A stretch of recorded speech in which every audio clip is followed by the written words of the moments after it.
Hello, I'm Laura Beck, and this is the Outlet Unplugged presents 10 Questions.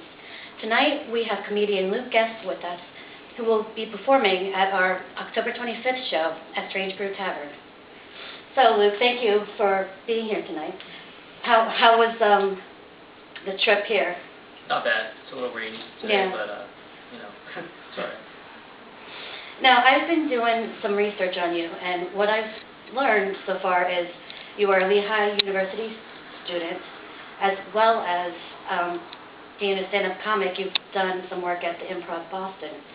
Can you tell us more about your comedy career and also how being a student plays a part in your comedy routine? I started last January, and I did some shows at Allentown Brewworks and Bethlehem Brewworks, and then there was a competition for college students, and I ended up winning that. And I was pretty excited about that, so I kept with it, and I did some stuff over the summer at Improv Boston. I did a show. It was like a student showcase because I had been taking classes there, and I was pretty happy with how that turned out, and now I'm here. Oh, wow. And how has the Valley been treating you? It's been good. There's a lot of open mics that are open for stand-up, and they're pretty good overall, the club owners and everything. Very welcoming. Yeah. Great. Now, as a comic, where do you get most of your material from? What inspires you? A lot of just random day-to-day activities or like stories from my past. Sort of, I try and weave them into comedy sets, but mostly just random things that you just notice and sort of stands out. So, observations? Yeah. How did you know that you wanted to pursue comedy, or is there anything else that you would like to get into? Well, I'm doing my degree now in product design, so I'd like to maybe do some design work or something for a company or as an individual, as an entrepreneur. I'm not really sure. But comedy, I just sort of always liked stand-up, and I've been into it since I was really little. So I just decided one day that I had to try it, and I've been doing it ever since. Good for you. Speaking of, wanting to always be a comic, how did you expect your first gig to go? I wasn't really sure. I was just hoping that no one would boo me on stage or anything, and they didn't, so I was happy about that. But it went about as good as you would expect a first show to go. Not very many laughs, but figured it out. Were you extremely nervous? Yeah, I was really nervous. Yeah. And what are some things that you do to kind of settle those nerves? The first show, I drank a little bit beforehand, but that stops because I can't afford to do that. But, or develop a problem. Yeah. No, I don't know. It's just sort of a good thing for me because I've always had an issue with public speaking and stuff, so I'm kind of going directly at that, and I'm starting to get better at it. And it sounds like that you've learned a lot as far as being able to sit here with with the interview, and I hope you're not completely freaking out inside. No, I'm all right. Because I am. What have you learned and used from the comedy circuit? I've learned a lot of things about doing comedy and sort of etiquette and stuff, what to do and what not to do.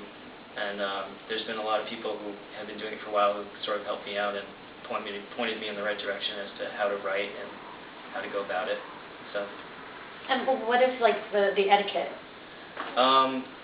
There's certain venues that you shouldn't call people out or say certain things depending on where you are, and I mean ideally you should be able to say anything on stage, but sometimes it doesn't really play like that, and you kind of have to censor yourself. Kind of have to read the audience. Yeah. And what tools do you use as a young comedian to help promote yourself and your talent that you find to be most effective? I try and use Facebook and social media and stuff. My Twitter is not very successful. I have 30 people who follow me, but whatever. I mean, I don't know. I don't have that many things recorded that I'm willing to release yet, so I'm not going super hard on the promotion. I'm just kind of trying to develop myself as a comedian first. Very good.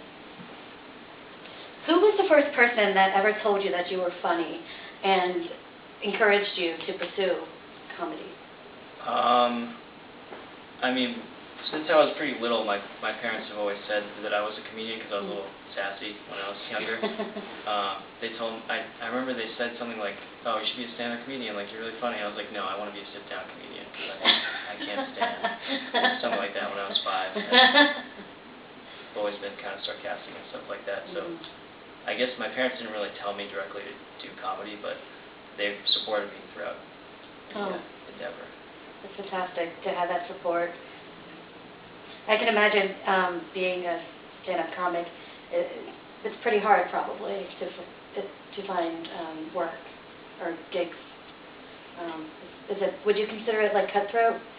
Yeah, it's a little cutthroat. It's pretty competitive, and it's hard to do like make friends and stuff. But then everyone's going for the same goal, so you end up having to try and get a job or a gig or whatever.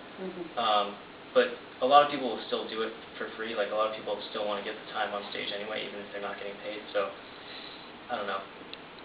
I don't know how well I'm going to do as a career comedian, but I'm definitely going to stick with it regardless.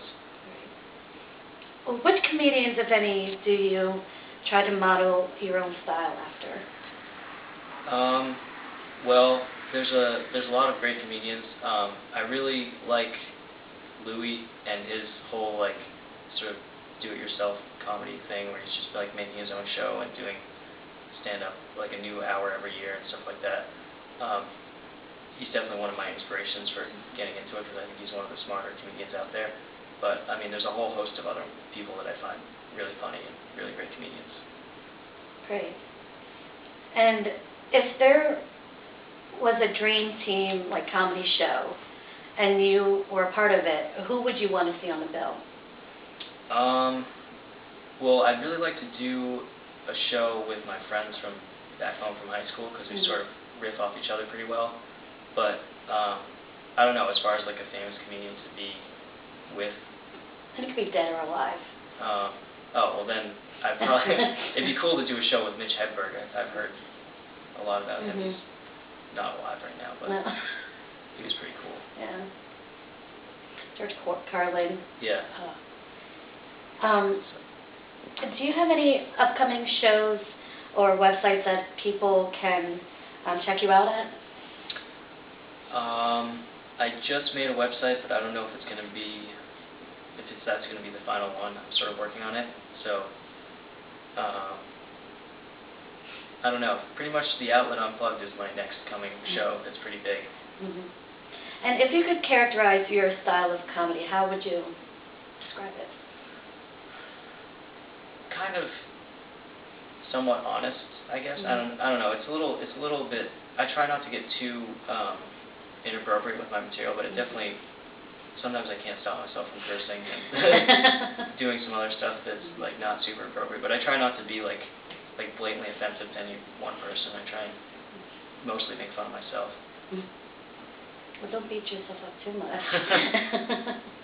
Well, thank you, Luke, for coming out tonight. It's terrible weather out, but I'm glad you can make it. You can catch Luke as well as the other performers at our October 25th show at Strange Brew Tavern. And you can also visit us at our Facebook page on the Outlet Unplugged, where you can also find links to our interviews as well as sound clips.